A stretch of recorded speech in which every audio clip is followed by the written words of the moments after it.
So we're just getting started with the second week of our leadership series. Principle number 9 is you want to be slow to anger, especially over petty issues. Now remember, just like we talked about yesterday, the 7 principles that we're focusing on this week are really designed to help us resolve conflicts and avoid conflicts. And principle number 9 is one of the, I don't want to say easier way, but most effective ways anyway, of keeping an argument from escalating is to be slow to anger, especially over petty issues.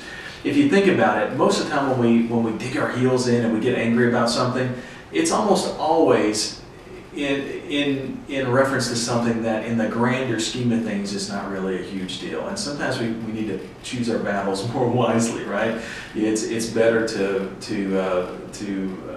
kind of cool our jets a little bit and let the other person vent, and than it is to kind of become the abrasive person that is dealing with everybody, right? So one of the things that you want to keep in mind about anger is that typically when we start to get angry, or when the other person starts to get angry at us, we tend to want to respond in a defensive manner. So if somebody else is getting angry at us, if they're raising their voice, then typically we don't just kind of come back at the same level. Typically we want to escalate it a little bit, and once the one person escalates, the second one escalates a little bit more, and then it gets into a real heated argument. So you want to be careful about that.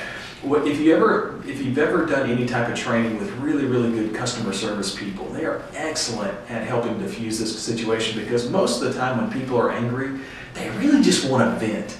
And if you let them vent for a little while, you can now start to communicate with them in a more effective way. When people are angry, they don't hear any logic. It doesn't matter how good your argument is if somebody is angry at you. So if you let them vent a little bit and they start to soften up, now all of a sudden logic will kind of make a little bit more sense to them. So you have to really diffuse that anger situation by letting them vent a little bit. And sometimes it's just a matter of just listening, being a good listener. But if you think about those principles that we covered last week, those first 7 principles, ways to build trust and rapport with people, you can apply a number of those different things in a situation where somebody's getting angry with you, and that will help diffuse it quite a bit. But the big thing that you want to keep in mind is that when somebody does get angry, you got to be careful not to respond in anger, especially over petty issues. So be slow to anger, especially over petty issues, and you'll be less likely to get into a heated argument with somebody.